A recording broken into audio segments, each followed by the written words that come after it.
பொதுக்காலம் 4ஆம் வாரம் சனிக்கிழமை. முதல் வாசகம். மக்களுக்கு நீதி வழங்க ஞானத்தை எனக்கு தந்தருளும் என சாலமோன் ஜெபித்தார். அரசர்கள் முதல் நூலிலிருந்து வாசகம். அதிகாரம் 3. இறை வார்த்தைகள் 4 முதல் 13 வரை. அந்நாள்களில் சாலமோன் அரசர் பலி செலுத்துமாறு கிபெயோனுக்கு சென்றார்.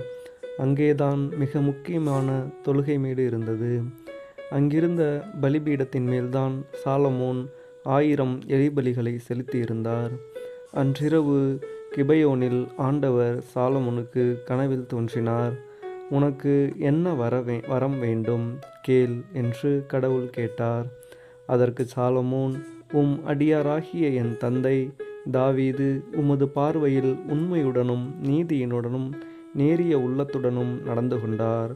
அதனால் நீர் அவருக்கு பேரன்பு காட்டினீர். அந்த பேரன்பை அவருக்கு என்றும் காட்டி வந்து இன்று அவரது அரியணையில் வீற்றிருக்கும் மகனை அவருக்கு தந்தீர். என் கடவுளாகிய ஆண்டவரே, நீர் அடியேனை என் தந்தை தாவீதுக்கு பதிலாக அரசனாக்கியுள்ளீர். நான் செய்வதறியாது சிறு பிள்ளை.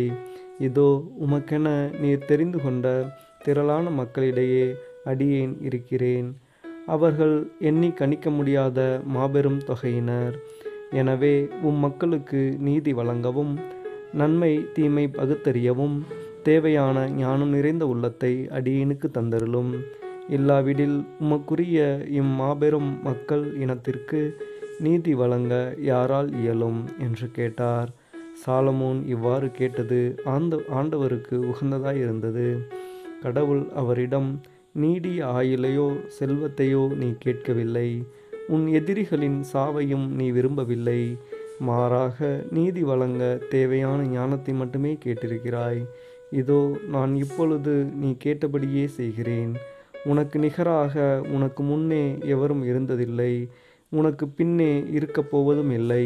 அந்த அளவுக்கு ஞானமும் பகுத்தறிவும் நிறைந்த உள்ளத்தை உனக்கு வழங்குகிறேன். இன்னும் நீ கேளாத செல்வத்தையும் புகழையும் உனக்கு தருவேன். ஆகையால் உன் வாழ்நாள் முழுவதிலும் உனக்கு இணையான அரசன் எவனும் இரான். ஆண்டவரின் அருள்வாக்கு. இறைவா உமக்கு நன்றி. பதிலுரை பாடல். பல்லவி. ஆண்டவரே, எனக்கு விதிமுறைகளை கற்பித்தருளும். இளைஞர் தம் நடத்தையை மாசற்றதாய் காத்து கொள்வது எவ்வாறு? வாக்கை கடைபிடிப்பதால் அன்றோ? முழு மனத்தோடு நான் உம்மை தேடுகின்றேன். கட்டளைகளை விட்டு என்னை விலகவிடாதேயும். பல்லவி. ஆண்டவரே, எனக்கு விதிமுறைகளை கற்பித்தருளும். உமக்கெதிராய் நான் பாவம் செய்யாதவாறு உமது வாக்கை என் இதயத்தில் இருத்தியுள்ளேன். ஆண்டவரே, நீர் போற்றுதற்கு உரியவர். எனக்கு விதிமுறைகளை கற்பித்தருளும். பல்லவி. ஆண்டவரே, எனக்கு விதிமுறைகளை கற்பித்தருளும். வாயினின்று வரும் நீதி தீர்ப்புகளை எல்லாம் என் இதழால் எடுத்துரைக்கின்றேன். பெருஞ்செல்வத்தில் மகிழ்ச்சி அடைவது போல் நான் ஒழுங்குமுறைகளின்படி நடப்பதில் மகிழ்ச்சியுறுகிறேன். பல்லவி. ஆண்டவரே, எனக்கு விதிமுறைகளை கற்பித்தருளும். என் ஆடுகள் எனது குரலுக்கு செவிசாய்க்கின்றன. எனக்கும் அவற்றை தெரியும், அவையும் என்னை பின்தொடர்கின்றன என்கிறார் ஆண்டவர். அல்லேலூயா. நற்செய்தி வாசகம்.